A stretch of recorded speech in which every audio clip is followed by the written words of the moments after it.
দীর্ঘ ১৭ বছর পর দেশে ফিরেছেন তারেক রহমান। গতকাল দেশে ফেরার পর কর্মসূচি দিয়েছেন। আজকে তিনি তার পিতা শহীদ জিয়াউর রহমানের মাজার জিয়ারত করবেন, তারপর স্মৃতিসৌধে, জাতীয় স্মৃতিসৌধে আসবেন। ইতিমধ্যে তার বাবার কবর জিয়ারত শেষ করে তিনি জাতীয় স্মৃতিসৌধের পথে রয়েছেন। তার গাড়িবহর ইতিমধ্যে স্মৃতিসৌধে আসার পথে রয়েছেন। তবে দীর্ঘক্ষণ ধরে এখানে অপেক্ষা করছেন নেতাকর্মীরা। তাকে স্মৃতিসৌধে তার আগমনকে কেন্দ্র করে কিন্তু এখানে ব্যাপক নিরাপত্তা জোরদার করা হয়েছে। আমরা ইতিমধ্যে দেখতে পাচ্ছি স্মৃতিসৌধের সামনের যে ফটকটি রয়েছে সেই ফটকটিতে নিরাপত্তা কর্মীরা, বিশেষ করে যৌথ বাহিনীর, বিজিবি, র্যাব, সেনাবাহিনী, পুলিশ সহ যৌথ বাহিনী এখানে একটি নিরাপত্তা বলয় সৃষ্টি করেছেন। এই নিরাপত্তা বলয় বাইরে থেকে নেতাকর্মীরা কিন্তু এখানে দীর্ঘক্ষণ অপেক্ষা করছেন। আমরা দেখতে পাচ্ছি দুপুর 2টা থেকে কিন্তু এখানে নেতাকর্মীদের ভিড়, এবং নেতাকর্মীরা কিন্তু এখন পর্যন্ত তারেক রহমানের অপেক্ষায় এখানে অবস্থান করছেন। এবং আইন শৃঙ্খলা বাহিনী যারা রয়েছেন তারা কিন্তু তাদের যেই নিরাপত্তা সেটির জন্য কিন্তু সতর্ক অবস্থানে রয়েছেন। ইতিমধ্যে তারেক রহমানের গাড়ি সাভারের অভিমুখে রয়েছেন। কিছুক্ষণের মধ্যেই জাতীয় স্মৃতিসৌধে তিনি এসে পৌঁছবেন শ্রদ্ধা নিবেদনের জন্য। যদিও তার পক্ষ থেকে শ্রদ্ধা নিবেদন কিছুক্ষণ পূর্বে, অর্থাৎ জাতীয় স্মৃতিসৌধের যে নিয়ম রয়েছে, অর্থাৎ সূর্যাস্তের পর এখানে পুষ্পস্তাবক অর্পণের সেই নিয়ম না থাকার কারণে তার পক্ষ থেকে বিএনপির শীর্ষস্থানীয় নেতৃবৃন্দ কিন্তু বিকালে এখানে পুষ্পস্তবক অর্পণ করে দিয়েছেন। যেহেতু তার পূর্ব ঘোষিত কর্মসূচি ছিল যে জাতীয় স্মৃতিসৌধে তিনি আসবেন, সেই কর্মসূচি বাস্তবায়নের জন্য তিনি ইতিমধ্যে এই স্মৃতিসৌধের অভিমুখে রয়েছেন। এবং এখানে এসে তিনি স্মৃতিসৌধের ভিতরে প্রবেশ করবেন মৌনভাবে, বা তার যে স্বাভাবিক যে শ্রদ্ধা নিবেদন, মুক্তিযুদ্ধের শহীদ যারা হয়েছেন সেই মুক্তিযুদ্ধের শহীদদের প্রতি তার শ্রদ্ধা নিবেদন শেষে এখান থেকে তিনি বেরিয়ে যাবেন।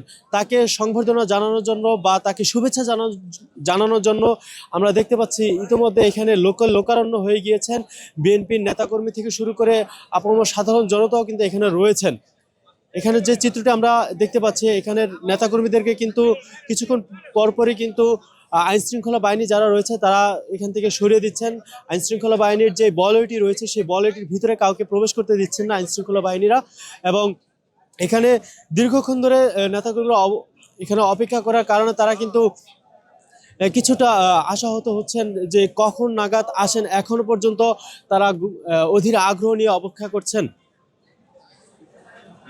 এখানে যারা নেতাকর্মী রয়েছে তাদের সাথে কথা বলবো যে তারা কোন জায়গা থেকে এসেছেন এবং তারা এখানে কতক্ষণ ধরে অপেক্ষা করছেন এবং তারা কেন এখানে অপেক্ষা করছেন সেই সব বিষয় জানবো নেতাকর্মীদের কাছ থেকে।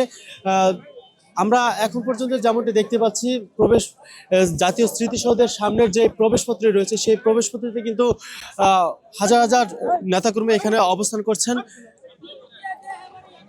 এবং তাদের যেই আগ্রহ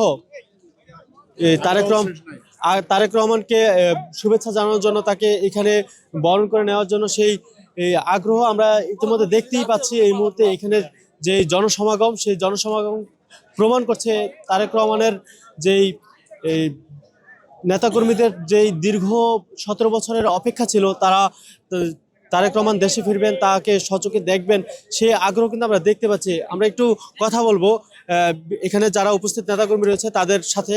আপনি কোত্থেকে এসেছেন, কখন এসেছেন?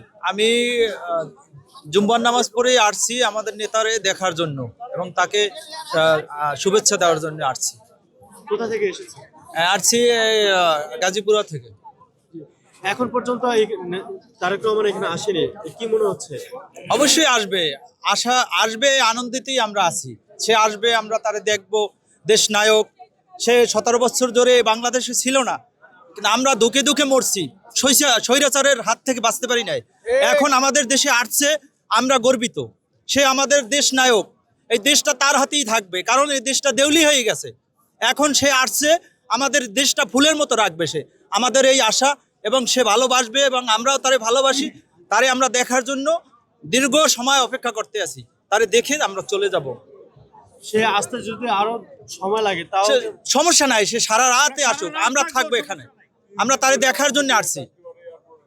জি প্রিয় দর্শক, আমরা এখানে যেমন যারা উপস্থিত নেতাকর্মী রয়েছে তাদের সাথে কথা বলছিলাম। তারা যেমনটি বললেন যে তার আসতে যতক্ষণই লাগুক না কেন তারা এখানে অবস্থান করবেন, তাদের যেই আগ্রহ সেটি কিন্তু তারা প্রকাশ করছেন এখানে।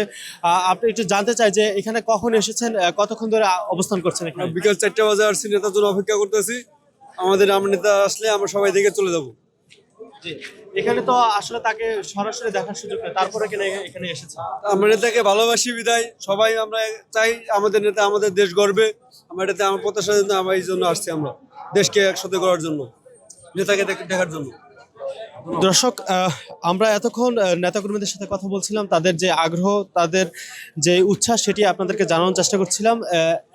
এই ছিল তার জাতীয় স্মৃতিসৌধের সামনে থেকে সবশেষ পরিস্থিতি। আপনাদের সাথে সরাসরি আমি যুক্ত ছিলাম, বিলাল হোসেন স্বাধীন। তারেক রহমান যখন জাতীয় স্মৃতিসৌধে প্রবেশ করবো সেই সংবাদ আপনাদেরকে জানাবো। ততক্ষণ যুক্ত থাকুন বাংলা নিউজের ফেসবুক পেজ ও ইউটিউব চ্যানেলের সাথে। দেখতে থাকুন সবার আগে সর্বশেষ সংবাদ।